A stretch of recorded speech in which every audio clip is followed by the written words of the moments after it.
கூலி ஆடியோ லான்ச்சில் வந்து அமீர் கான் அவர்களுடைய ஸ்பீச்சை கேட்டு அந்த அரங்கமே அதிர்ந்துச்சு. அது என்ன பேசினாருங்கிறத நான் டீட்டெயிலாக அந்த வீடியோவில் நான் வந்து சொல்கிறேன். அதுவும் இல்லாமல் ஷார்ட் அண்ட் ஸ்வீட்டாகவும் நம்ம வந்து பார்க்கலாம். உங்களுக்கு அப்படியே அந்த காட்சியை கண் முன்னாடி நிப்பாட்டுறது தான் என்னுடைய வேலையேட்டு.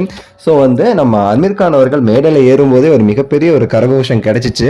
லைக் நாகார்ஜுனா சார் மாதிரி அப்படி வந்து ஒரு பெரிய ஒரு கரகோஷம் அமீர் கான் அவர்களுக்குமே சரி கிடைச்சிச்சு.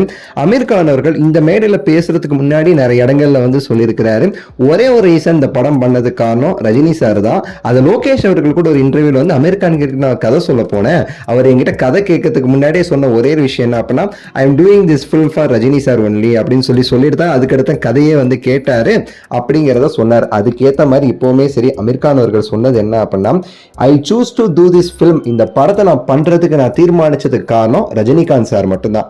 அவருக்காக தான் அந்த படத்தை நான் வந்து நடிக்கணும்னு சொல்லிட்டு நான் முடிவே எடுத்தேன். எனக்கு அவருடைய ஸ்மைல் பிடிக்கும், அவருடைய கண்ணு பிடிக்கும், அவருடைய எனர்ஜி, இன்டர்னல் எனர்ஜி இருக்கு பாத்தீங்களா, எனக்கு பிடிக்கும். நம்ம எல்லாரும் பார்த்து ஆச்சரியப்படுறோம்ல, எப்படி இந்த மனுஷன் இந்த வயசுல இப்படி வந்து ஒரு ஸ்டைலா இருக்கிறாரு, அவ்வளோ சிரிச்சு பேசுறாரு, ஃபாஸ்டா நடக்கிறாரு, எனர்ஜியா அப்படின்னு சொல்லிட்டோம்ல, அதே தான் அவருமே சரி சொல்லியிருக்காரு.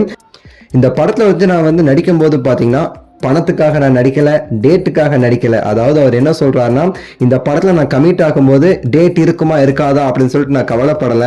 எவ்வளவு சம்பளம் தருவாங்கன்னு தெரியல, நம்ம கேட்கிற சம்பளம் தருவாங்களா அப்படின்னு சொல்லிட்டு நான் கவலைப்படல. கதை எப்படி இருக்குன்னு தெரியல அப்படின்னு சொல்லிட்டு நான் கவலைப்படல. ஒரே ஒரு விஷயம் நான் வந்து பண்ணதுக்கு காரணம் சூப்பர் ஸ்டார் தான் அப்படின்னு சொல்லிட்டு சூப்பரா முடிச்சார் அவருடைய ஸ்பீச்சை.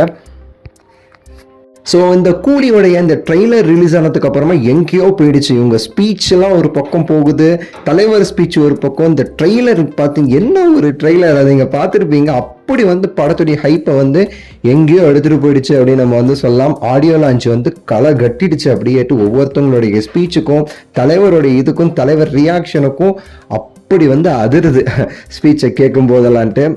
வெறித்தனாங்க. ஆனால் சன் பிக்சர்ஸ் வந்து தரமான ஒரு சம்பவம், சூப்பராக வெறித்தனமாக பண்ணியிருக்காங்கன்னு நான் வந்து சொல்லுவேன்னா, அது இந்த கூலியோடைய ஆடியோ லான்ச் வந்து அவங்க வந்து பண்ணது தான். கண்டிப்பாக ஜெயிலருக்கு சூப்பராக பண்ணாங்க. அதை விட ஒரு 10 மடங்கு மேலே அந்த கூலிக்கு வந்து பண்ணியிருக்காங்கன்னு நம்ம வந்து சொல்லியே ஆகணும், அவங்கள நம்ம பாராட்டியே ஆகணும். லோகேஷ் கனகராஜுமே சரி இந்த ட்ரெய்லர்லாம் பார்க்கும்போது மிரட்டி வச்சிருக்கிறாரு. ஸோ நிறைய சம்பவங்கள் இதுக்கு அடுத்தடுத்து இருக்குது. தொடர்ந்து நம்ம வந்து பார்க்கலாம். இந்த வீடியோ லைக் பண்ணி ஷேர் பண்ணி சப்ஸ்கிரைப் பண்ணுங்க. அடுத்த வீடியோக்கு வெயிட் பண்ணுங்க. நன்றி, வணக்கம், மகிழ்ச்சி.